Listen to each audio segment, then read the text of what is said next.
mentioned, I'm the professional services manager at Transfinder. I have been at Transfinder for 16 years now.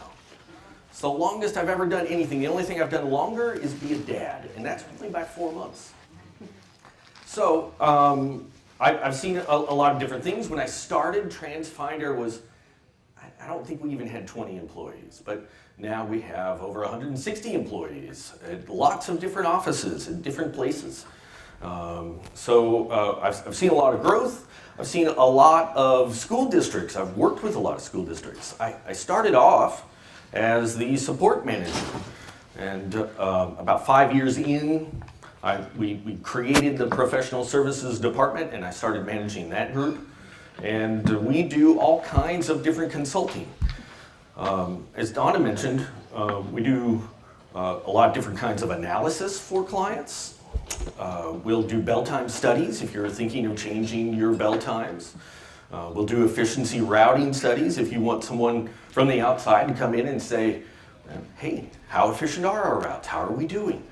We can provide a report for that sort of thing.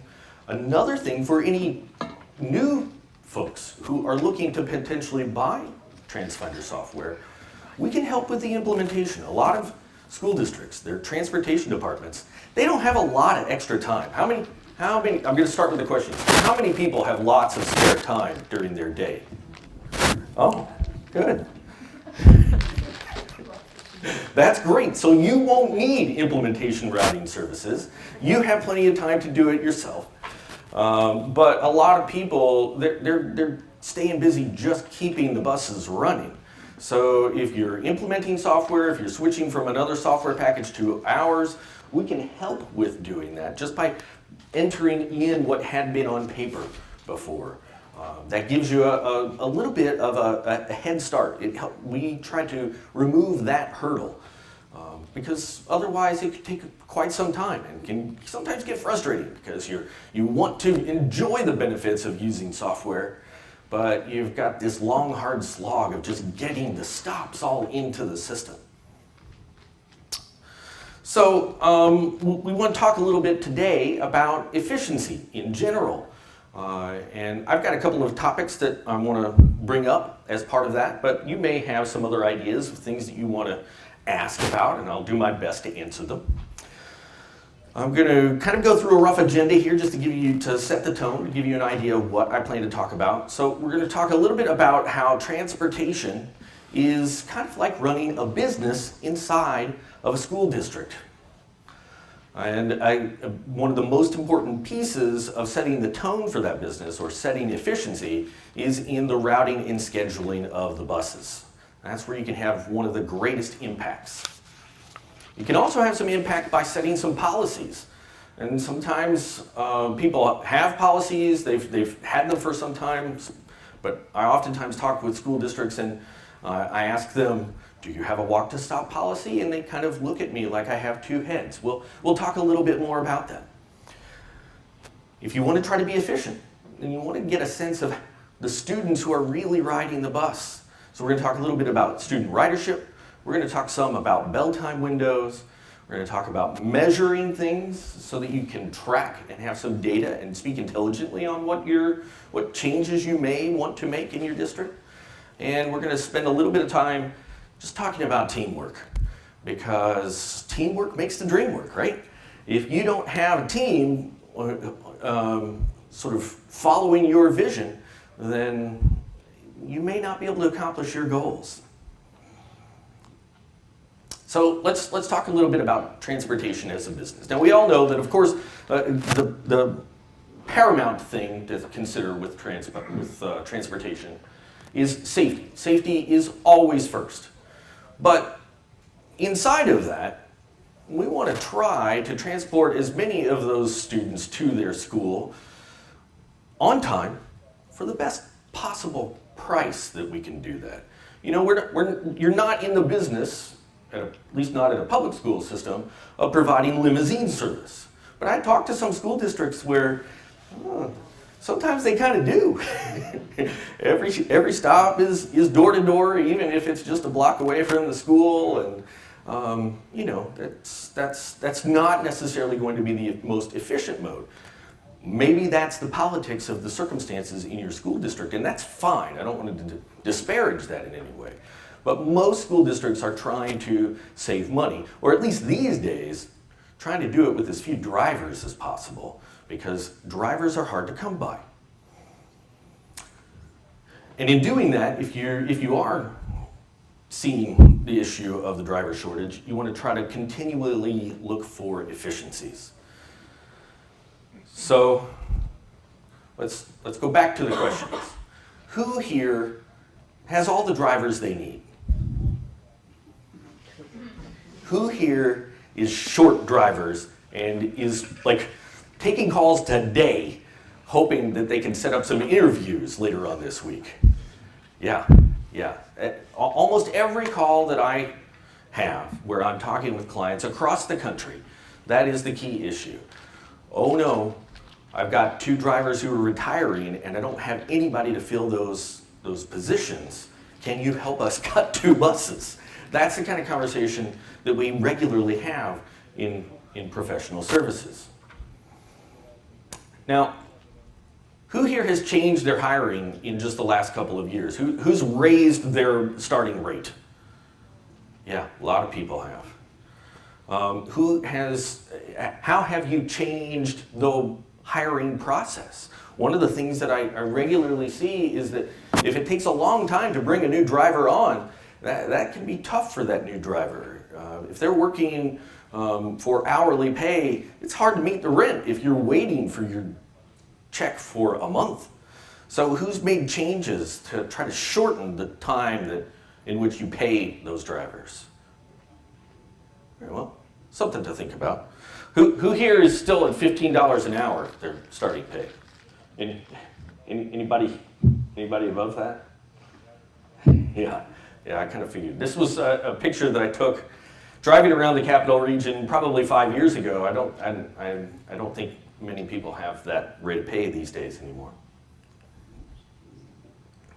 There's a few that you know of. Yeah. Well, it's all about where you are. So let's talk about transportation as a business. One of the key components of running a business is continually looking for new employees. And it used to be maybe you didn't have to do that every year, or you didn't have to do that constantly. But most transportation folks that I'm talking to now have to constantly recruit. So what kinds of things are you doing to recruit? Are you running ads in the newspaper? Are you posting it? Are you placing a bus out in front? Who's got a bus with a sign out in front of at least one school? All right, there's still a few people doing that. Who posts it on Facebook and hopes that all of their friends will share it? Yeah, social media makes a difference. Who's gone so far as to do videos? Yeah, that's great. There's several school districts in the capital region that I know have done that. So that's if you can do that, you can share it through social media. It's a good way. How many people have called out the local media and had them run a story about how you're looking for drivers? Great. Those are all great ideas. Who's got some other ideas that they may be able to share with their friends here? Who else has done something really creative? Sign-on bonuses that they pay a year. Yeah, I've heard that that's happening a lot these days. A lot of sign-on bonus. Anybody else have a sign-on bonus? Is it like 6 months or a year? Year for you? Okay. We also did postcards. It's not really new and creative, but I found it very effective. Sure. We took a picture of one of our drivers, and I put together a saying and all the bullet points of the job, and went out to the community, and got a lot of response from that. So postcards, and you know, it's interesting. What works for one community may not work for another, but sometimes you just got to try lots of different things, and if that's worked for you, that's great. It comes right to their home. What about some sort of bonus for referrals? If you have drivers who convince their friends to come work, anybody? So I see these 3 ladies who have this. Anybody else in the room? Yeah. Okay. So Transfinder does that for our own business, and we've done really well. In the last year, Transfinder has brought on a bunch of employees from Texas and New York, many of whom were referrals from other friends who started at Transfinder. And it's really helpful because, it's helpful to retain people if your workers want to recommend to their friends that this is maybe a good place to work. So that's another piece of the puzzle that I want to talk about a little later on, is just maintaining that kind of morale within your department so that your drivers want to recommend working there. What kinds of values in the department can you develop so that you have that kind of camaraderie, so that you have drivers who want to recommend that you work there? What is it for your drivers who have recommended to their friends to come work there? What is it about working there in the transportation department that they talk about all the time? What's the value? Anybody? Guaranteed hours? Guaranteed hours. Okay. So especially if you end up with a short run and you're not going to be able to, you've always got at least the guaranteed hours. I saw you had your hand up in the back. Guaranteed hours, and we're combining now. You can drive school bus and be a cafeteria monitor, a classroom monitor, so you can get 8 hours a day. That's helpful. A lot of school districts have told me that they have found a way to kind of share employees with other departments in the school district so that that employee can get a full day. And other people doing that? Maybe the cafeteria or facilities and maintenance, all kinds of different things like that. What about just working, what about over the summer? Do you have ways that you can keep the drivers employed, keep paying them during the summer session? Not necessarily just driving the bus for summer school, because you're not going to be able to have that for all drivers, but who here has a summer camp in the area that they loan out buses for, or loan out drivers, or work some sort of deal? Anybody do that? That's great. What are the other things that your drivers talk about when they're trying to share with their friends, hey, you should come work for the school district, should come work here? What are the draws of working at your school district? Yes? Morale. All right, morale. How do you help improve morale amongst your drivers and amongst the department? What are some of the key drivers of morale for you? Well, I'm fortunate to work in a small district right now. Small district helps. And people are very supportive of each other. Right. So in a small district, it's probably a smaller community. Everybody kind of knows everyone. Everyone helps support everyone.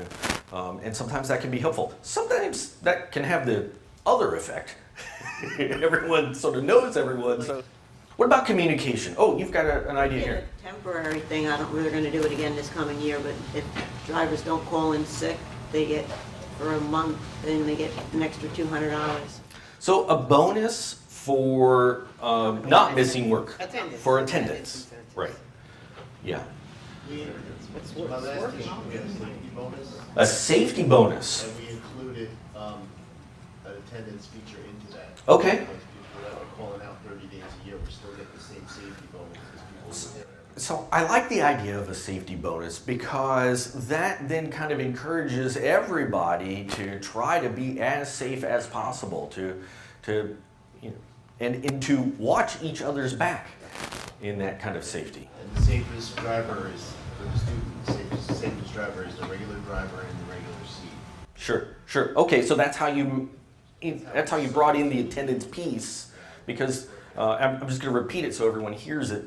The safest driver for a student is that student's regular driver who knows the route, knows the time, knows all the students' names, and so that's helpful. It's helpful just in communication also, because if you have to make some sort of change, maybe you've got several new students at an apartment complex that at a stop, and now that's going to take a few extra minutes. The stops after that, the driver is going to make sure and let those students know, hey, I'm probably going to be a couple minutes later going forward because I now have 5 students that are picking up at the stop before you. That kind of communication goes a long way. Just being able to speak with the students, being able to communicate to them what kind of changes are happening. That same kind of communication goes for all of the drivers. Any changes that the department is making, that the drivers should know about. Communication definitely helps in that sort of morale. I want to now kind of shift gears and talk a little bit about routing and scheduling, because that place with the biggest impact on efficiency in transportation is routing and scheduling. And before we talk specifically about routes, let's talk about some policies as you're kind of maybe setting up your routes. How many districts here, how many folks here in the room, have a written down walk to stop policy? All right, 1, 2, 3, 4, a few. Now, most school districts that I talk to, they have a walk to school policy that may say if you live within a mile of the school, then you're going to walk.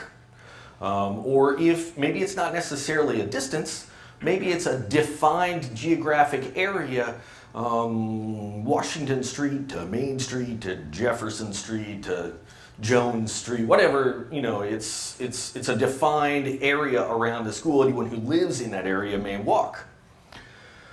And maybe that's defined because those streets that are the barriers are the streets where you wouldn't necessarily want to have a bunch of kids walking. They may walk, they may decide to walk themselves anyway, especially the older kids. But you want to, you know, factor in the safety there. So most school districts, even across the country that I talk to, have that sort of walk to school policy. But a lot of school districts that I speak with, I ask them, do you have a walk to stop policy? And they kind of look at me funny, like, what is that? So Peter, I'm going to pick on you. What is the walk to stop policy in your district? So it's the same as the walk to school. Oh, okay. So it's the same as the walk to school, and what is that? Well, it was a quarter mile for K through 6 and a half mile. Oh, 7. it's almost as if I planned this. So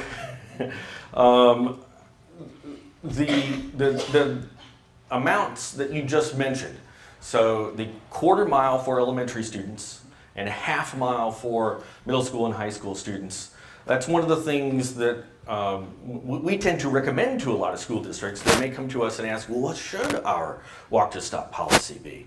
And we recommend that based on an old mass transit studies that were done in the 70s and 80s, where they found that mass transit stops had better usage. They received more usage from the population when they were within 10 minutes walk of that stop, when they lived within 10 minutes of their bus stop.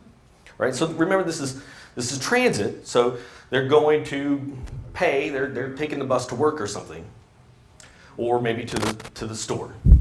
But the idea is you want to encourage usage. And so the difference between grades, between elementary and middle school, is that a little kid has shorter legs. They can't walk as far in 10 minutes. Quarter mile tends to be about the right amount. Maybe kindergartners, first graders, maybe they take a little longer. But by the time you're in middle school and high school, you should be able to walk a half mile in that 10-minute interval. So that doesn't necessarily mean that everybody has to walk half a mile, because not everybody lives that far away from the school. It just means that you may be asked to walk up to half a mile. The stop may actually be in front of your house, and everybody else has to walk to your house to get on the bus, in which case you don't have to walk very far. But you may be asked to walk up to half a mile. How many people here have gone through the process of either implementing a walk-to-stop policy or changing that walk-to-stop policy? All right, so. Failed attempt. Okay, so you tried to implement a walk-to-stop policy. It didn't work out. We tried to change it. And in what way did you try to change it? Did you try to increase it? Was it increased from no policy to something, or was it like just from 1/10 of a mile to a quarter mile? So we tried to go from. So those are pretty big changes. So it was from 1/10 of a mile to 3/4, and maybe the half mile to a mile. That was to school. No, that was Because I walk to stop and school the same. Okay, same as Peter. So, and that's not uncommon. I hear that a lot, where they set the walk to stop to be the same as the walk to school, because if you're being asked to walk that far to school, you ought to be able to ask somebody to walk that far to their stop. Now, some of that depends, of course, upon the density of your community. If you've got people who live very close, then it may be a rare circumstance that you might be asked to walk that far. But if you're more rural, then you might have to do that. What do you think the key component of why did it not work? It's a very political issue. Just bottom line politics. Yeah. So basically, we had a choice of bell schedule and walk distances, and the walk distances was chosen as the path of least resistance. I see. My recommendation was bell schedule. Sure. Okay. Well, we're going to talk a little bit about bell schedule changes too, because sometimes you can find some efficiencies in that. But why is it important for setting walk to stop? Why does that matter? It reduces your eligible number of students, which would reduce the number of buses that you would need. Especially at the walking to school. But another component is, in order to fill the bus with students, you need time to fill the bus. Each one of those stops, if you have a bus that's making 30 stops, well, that's going to take a little bit of time. But if you can condense those 30 stops to 5, then you could maybe pick up more students a little faster. Every community is different, and you've got to be able to read the politics of the community, and you've got to be able to figure out, will the administration support these kinds of changes? Will the school board support these kinds of changes? Will the community be up in arms about these kinds of changes? And sometimes there's another question that's before the voters that can impact that. So all of those things matter in terms of making those decisions. But the walk to stop can matter in terms of how efficient you can be with the buses. And when I'm talking about real efficiency, I'm not just talking about like trying to always make right-hand turns like UPS does. Every time I talk to a parent about efficiency with buses, they always, oh, you make everybody do right-hand turns. Yeah. No, it's about filling the seats. You've got a defined number of seats there on that bus, and it's about trying to fill them as much as you can. How many people have a max ride time policy? And what's yours? 60 minutes. 60 minutes. That's a really common one I hear, especially at upstate. Downstate, I oftentimes hear 30 minutes. But it's usually a more dense community. And in some areas, in really rural areas, kind of like where I grew up in rural southern Illinois, it's going to take you whatever it takes you. It may be 90 minutes, just because, I'm sorry, you live that far. But again, it's also a political issue. And if you've been doing routes the same way the whole time, then maybe that's never come up. But if you're going to make some major changes, it may be helpful to have some policy set in stone, or at least on paper, to use as a guideline. So let's talk, I want to give a little bit of an illustration here now about walk to stop. This circle here that we have on screen, that's a half mile. There's 7 individual separate little stops here on screen. If it's safe, you may be able to cut back a lot of time by consolidating those stops into a larger group stop. Now, you're probably going to get some pushback from parents, but if you, yeah, you probably will get some pushback from some parents. But if you're short drivers and you're doing everything you can in order to just get students to school on time, that may be something you can try. And that's one of the other things that I regularly find in terms of finding efficiencies with school districts, is that sometimes the decisions are a little hard, and sometimes finding efficiency, it's gonna upset some parents or upset some administrators. But if you are struggling to find drivers and you're struggling to get students to school on time, well, you gotta do whatever you can to make it work. I'm going to guess here in New York that we have mostly fairly small school districts. So let's talk just percentage. Those of you who are short drivers, anyone over short, like more than 10%? Well, when you only have 20 drivers, 10% is only 2 people. That's right. Yeah, it is. So I've worked with a school district down in Maryland. They operate 1,000 buses, but they are short over 250 drivers. And so they are doing anything they can. And sometimes that means consolidating a lot of stops. It's good perspective. Somebody always has it worse, right? So let's talk a little bit about ridership. I talked about how, in my perspective, real efficiency is found by filling the bus. And not all students who are eligible to ride actually do ride. Yeah.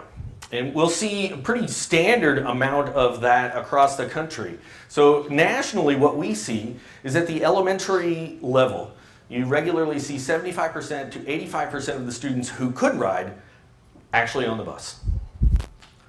At a middle school level, it's 65% to 75%. And at the high school level, it's 50% to 65%. Sometimes even lower than 50%, because it's just not cool for high schoolers to ride the bus. They've got friends who have cars. I know I did. I chose girlfriends on who might be able to drive me to school. True story. But that's the kind of ridership that we see across the country. Each community may be a little bit different. A more affluent community may have lower high school ridership because a lot of parents can buy their kids cars. A rural community or a community that is not so affluent may have higher ridership, just the same kinds of reasons. There may be other modes of transportation.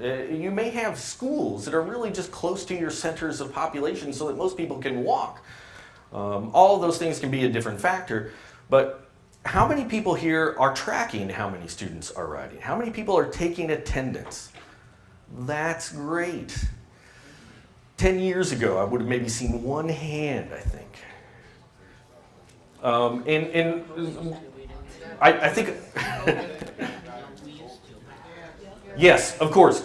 The pandemic made a big difference and encouraged a lot of people to keep track of that, just because they had to track it for knowing who else was on the bus if maybe they came down with COVID. But there's some other benefits to tracking that information. Now you know really how many people are riding. Does it change dramatically week to week, season to season? I hear from some districts that, oh yeah, during sports season, it's lower ridership and then it increases. But in a lot of schools, I've crunched the numbers and it doesn't change. But each school is a little bit different. All right, so I'm going to cover a couple of things that I know everyone in this room already knows, but I'm going to tell you right now, I'm pretty sure your bosses don't know this. Or the superintendent doesn't know this, or the board members don't know this. When we're talking about vehicle capacity, this number that regularly gets shown on the side here, that's the number of students who can fit on the bus. But there's a special way to configure that. That's 3 students on that 39-inch bench. So those students can be no more than 13 inches wide. And that doesn't always work for everybody. It certainly wouldn't work for me. I'm a little more than 13 inches here, I think.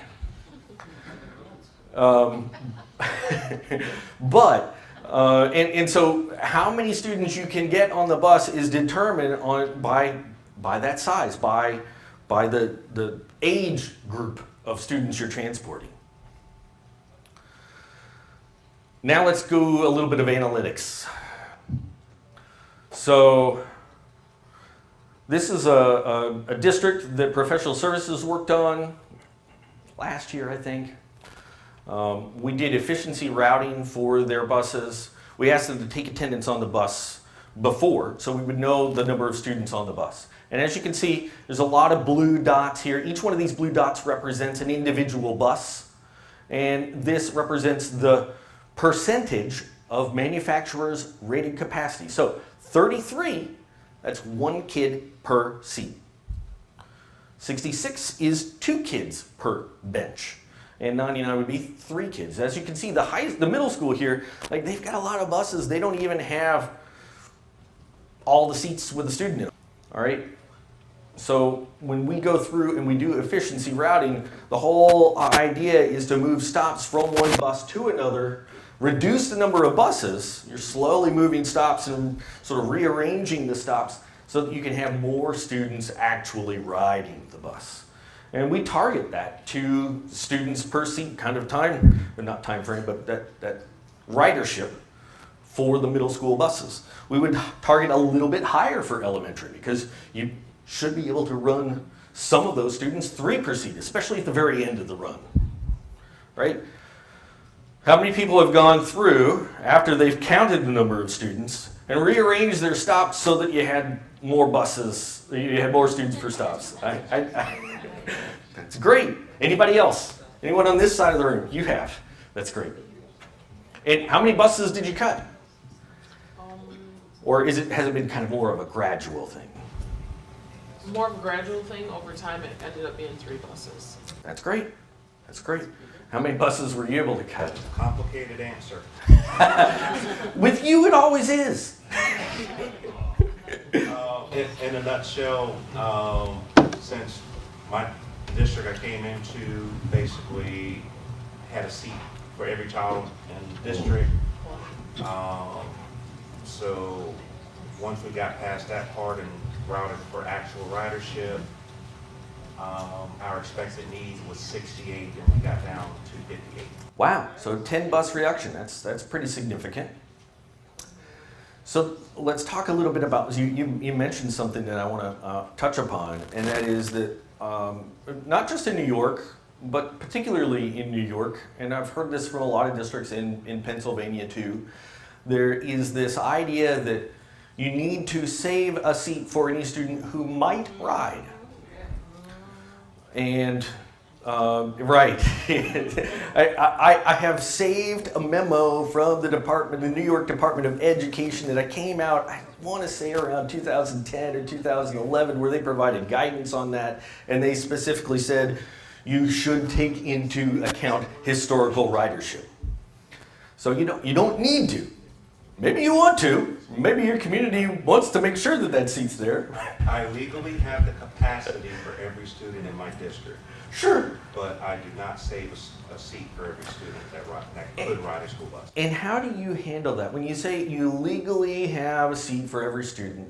So I add up all my rated capacities of my school buses. I make sure that I have enough school bus seats to meet my district enrollment. Okay. That's awesome. So with the total rated capacity, he adds up the total number of seats, he can sit every student should they ride. Another thing that I might make a recommendation on is that you can set some policy around that, right? If you have to offer a ride to anyone that says, my circumstances have changed, my student now needs to be able to ride the bus. But you don't have to do that right on the spot. If you set up policy and say that if your student isn't riding for 2 weeks, for example, and you can set the time frame to fit your need, we'll track that. If your student doesn't ride for 2 weeks, we're going to assume they're not going to ride. If any time your student wants to ride, just give us a call. It may take 3 to 5 days for us to reroute your student and give you the stop and time. You have to be able to provide a reasonable reply to that request. And of course that happens. And hopefully you've got a little bit of wiggle room on the buses so that you may be able to accommodate that.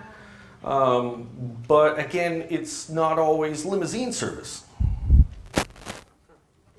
Is you also have to have additional capacity on standby or something should your buses be overloaded. So it's not just a blanket number that says you don't have to have a seat. There's some stipulation. There is some other guidance related to that. And of course, there's some other guidance that you probably should plan for should there be some sort of unfortunate event in your community. In Texas, what they'll talk about a lot of times is needing to evacuate whole towns because a hurricane is on its way. And be able to plan for that sort of thing, yeah. We have to, for Gannett, we are within the fly range or the steam off range, whatever they call it. And we have to have enough buses on premises to provide transportation from our district to 2 districts, to 3 districts over to New York. So we have to have, but we do not have all those buses en route every day. Sure, right. So for anyone who may have missed, she needs to make sure that they have enough buses that they can evacuate from the area should something bad happen. And that could be almost any community, right? I live in downtown Albany, just a couple miles away. There's a large train station. It goes to the Port of Albany, and they're all filled with oil. And you know, if there's some sort of a spill, or if there's some sort of other toxic event that could happen, you've got to be able to evacuate people. But you don't necessarily need to plan for transporting every single student every single day. So let's talk a little bit about the timing. We also talked about how you need time to fill the bus to be efficient, and sometimes changing times can make a big difference on that. Oftentimes, school districts set their times just on what someone wanted. But when you're short school bus drivers, you may need to take into account some other factors. So let's do just a little back of the envelope math as a demonstration, and I find that this is helpful. You guys all get this. But again, this is one of those things that I think may be helpful should you find the need to explain it to someone else who doesn't get it. It's helpful to have examples. So let's just say we've got 2,000 students that we need to transport, and I think there's probably a few districts here that meet this. And just for easy math, because I was never very good at math, but we're going to put 50 students per bus. If we do that, and we transport in one single tier, it's going to take 40 buses to transport those students. If we transport those in 2 tiers, if we separated elementary and middle school, high school, then we can double tier the buses and we can cut the capacity. We can transport all those students with half as many buses. You're not going to get quite the same kind of bump with 3 tiers, but just raw math, you ought to be able to do those 2,000 students with 13 buses if you were to do it 3 tiers. Now, oftentimes you talk to someone in the community and like, oh, but now you're spending so much more money on diesel. And yes, you are, but each one of those buses is pretty darn expensive. And those drivers also cost some money. One driver driving for a couple of extra hours is cheaper than 2 drivers. And so tiering your buses may be another way to find some of those efficiencies. When we dig into the details of that, the times can matter. And I want to talk a little bit about this. Oftentimes when I talk with school districts about potentially changing times, everyone, of course, is focused on what the start time is. But that's not always the factor that impacts transportation the most. Oftentimes, it's the dismissal time that matters. And some of that is because not all schools are in session for the same amount of time. Oftentimes, elementary schools have a shorter day. If you put that elementary school at the end, if it's the last tier, now you've shortened the amount of time between bells that you have to transport those students. So just doing simple math, we've got at the beginning of the day, we've got 50 minutes between each of the bells here. But as you can see here, we've now shortened the amount of time between bells to 45 minutes. And that's all because this day is shorter. What else happens? Let me ask this question a little bit differently. In the morning, when the buses pull up to school, how quickly do those students get off the bus? Pretty quickly. 2-3 minutes maybe. In the afternoon, Do those students file on the bus in an orderly and quick fashion? No. They eat up some time. So if you've already shortened your day, then you've also lost time for the amount of time that it takes for those students to load onto the bus. When administrators are talking about changing times, and I see this on two fronts. In the last couple of years with COVID and the driver shortage, most of the time I'm hearing from school districts changing times because they have so few drivers, they're going to go from 2 tiers to 3 tiers just so they can cover their routes. But prior to that, and still every once in a while, I hear from school districts who are trying to move their secondary ed students to a later time in the day to allow those high school students to sleep. How many people here have school districts that are looking at changing times potentially? Is it just because of the driver shortage, or is it because they want the high schoolers to sleep longer? Sleep longer. Sleep longer for you? Mix? Longer, but complicated. Okay, okay, but sleep longer, all right. And you know, there's a lot of science behind that shows that can improve scores for students at that level. And you could debate that all you want. But the dismissal time is really what's important when you're looking at these kinds of issues. Now, I'm just gonna, these times are from a school district, the same one that I showed you the other charts for, where we did a bell time study for that school district.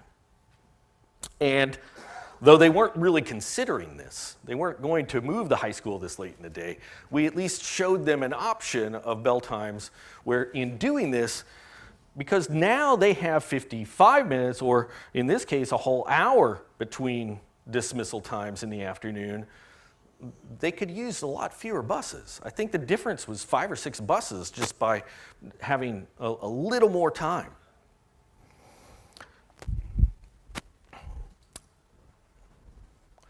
Any questions on this piece, how important dismissals are?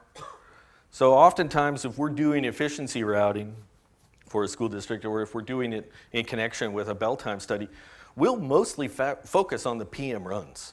Most of the time, if you can do it in the PM, you'll have plenty of time in the morning. You just need to make sure it works. You can do your analysis on just the PMs. You have a question related to that? Well, I kind of have a question for those schools that are going to later high school time. How does that impact those schools when it comes to after-school programs like sports and stuff like that? Because now the buses are getting back later. I'm glad you asked that question. That's an important point. And indeed, in this circumstance, that is why this school district wasn't even going to consider this. We showed them this as an option for sort of, here's how you could be the most efficient, but it wouldn't fly in the community. And sports is a major factor of that. If your other high schools are getting out earlier and you're getting out later, then it's going to mess with the times for those games. It's going to mess with the times just in terms of having enough drivers to transport the football team or the basketball team, etc. Where I have seen that work is where school districts in a given area, maybe a metro area, they all banded together and changed their times at the same time. When we were talking a little bit about the timing in the PM, I want to show this one graphic, and it's the kind of thing that we include a lot of times in our bell time studies. We'll take the individual afternoon trips and we'll chart them out. And so each one of these lines is the length of the trip. As you can see, each one of them has this time down here added. That's the 10-minute load time at the school for those buses, for the students to get on the bus. We then draw a line here across the chart at the time differential for the elementary school in this case. These lines that go past that purple line, those are longer than what you have between bells. And so ones like this, where maybe it's just a couple of minutes longer, you can usually find some way operationally to deal with that. But these ones that are 10 or 15 minutes longer, that means you have to run another bus because this one's still going. It's still transporting these middle school students when you've got to start transporting elementary students. And so that's why the afternoon timing is so critical in figuring out how many buses you're going to need, how efficient you can be. Maybe you can reroute and you can make some of these a little shorter because maybe this one's actually in the same neighborhood as this one and you can move some stops over. There is some work that can be done to try to manage that, even at just the stop-by-stop level. But oftentimes you've got like that 1 or 2 rural route that goes way out into the boonies that you just can't do much of anything with. You're just gonna have to run another bus. So let's talk about measuring things. And I've mentioned some of these items through here, but I'm actually gonna ask for your help in thinking of some other things that you measure to try to make your operation run a little smoother or run a little more efficiently. We talked already a lot about ridership. So that's an important one, and I'd say maybe one of the most important ones in terms of trying to determine efficiency. How many people measure on-time arrival for their buses? Okay, great. How many people are using GPS to do that? Great. How many people are, and we talked a little bit about this when we were talking about drivers, how many people are measuring their absenteeism? Like, what's your rate of driver absenteeism? Any people measuring that? Okay.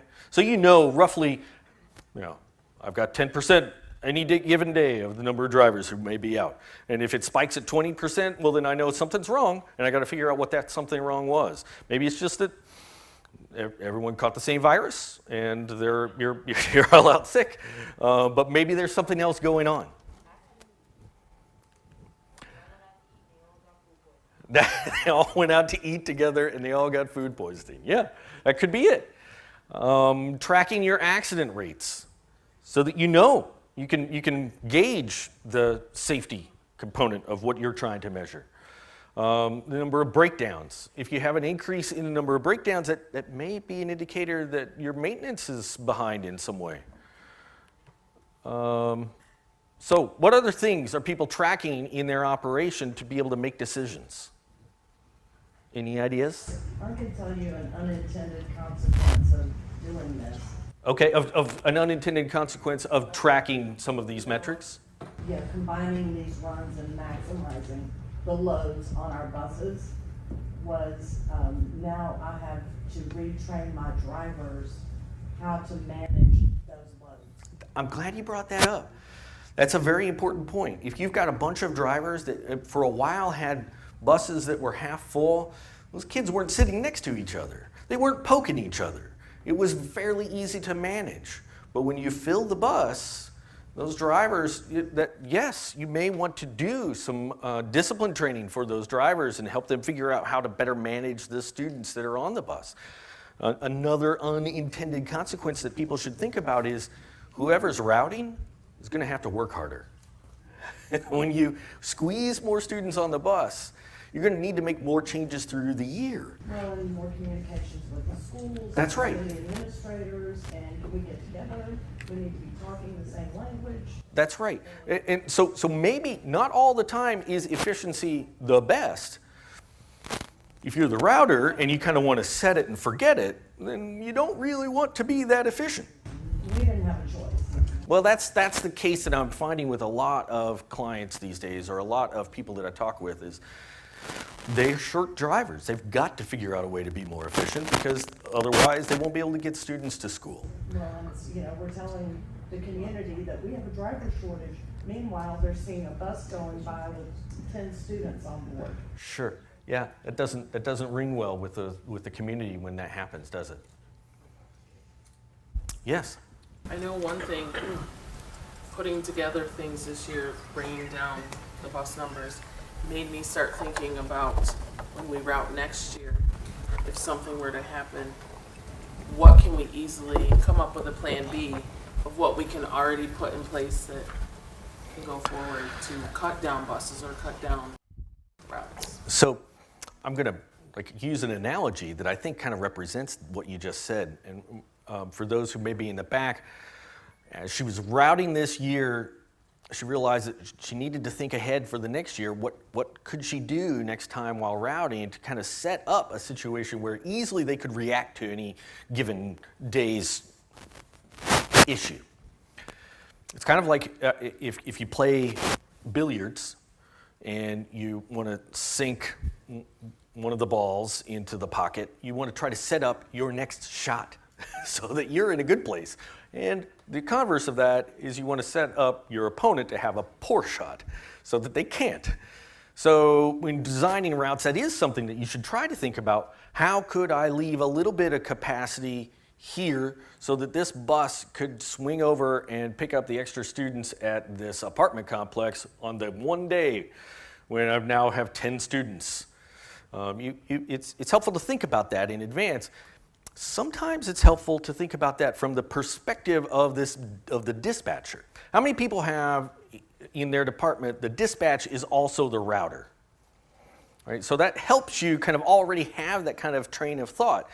Bigger school districts, oftentimes it's two entirely different people, oftentimes in different buildings or different parts of the community. I talked about that district that we work with that has 1,000 buses. They have 5 different lots with 5 different sets of dispatches at each lot. So that kind of communication and how you set that up, it becomes very important. Peter. Yeah, one of the things that also used to track is the number of runs per bus. So how many times you turn over your bus and it's used. Sure. Even deliberately, especially if you do a 3-tier system, not having every route have 3 buses or 3 runs in the morning, 3 in the afternoon. That way you can pull apart. For him, Claudia do the AM run because she only has the 2nd and 3rd, and maybe Cheryl has the 1st and the 3rd. So you only have to cover one. It's a little bit of kind of what she was saying was setting up so that you can react to circumstances on that day's issues. But intentionally, because years ago we used to route that we tried to get as many full 6 trips per driver, and it was great because you have subs, but then all of a sudden it's like, ooh, we have no ability. Then all of a sudden when you don't have subs, you can't react. And you've got someone yelling at you because these students are an hour late to school. Something to think about in terms of finding efficiencies. You want to be efficient, but you also want to be able to react to the day's events. All right, I'm going to kind of move along here. I think we're running towards the end of our time, and it works out. I'm pretty much near the end of my slides here. But as you think about trying to be more efficient, as you think about trying to make changes in your operation, it's really important to make sure that you're all working on the same team. That they're your drivers, your aides, your routers, your dispatch. Now, if you're the dispatch and the router, then it's going to be easy for you to be on the same page. But you need to be able to communicate that well to everybody. In addition to just your team within transportation, you need to make sure that administration is on the same page. If you're changing your walk-to-stop policy, those administrators are going to get angry phone calls because now little Timmy has to walk down half a block to catch the bus, and Mama doesn't like that. They've got to be on board for that kind of change. If all of a sudden the superintendent says, okay, we'll make an exception for Mrs. Smith, Mrs. Jones and Mrs. Adams and all the other parents are going to want that same kind of exception. Everyone's got to be sort of on the same page. And it's not just the administration. You've got to make sure the school board is on the same page with making those kinds of changes too. This is especially true not just if you're changing policy, but if you're going to change your bell times to accommodate, to shrink the number of drivers you need. There is definitely, in educational circles, a push to move high school and also middle school start times to later in the day to allow those students to sleep longer. Anticipate that kind of change that you may be asked to accommodate sometime, how you may react to it.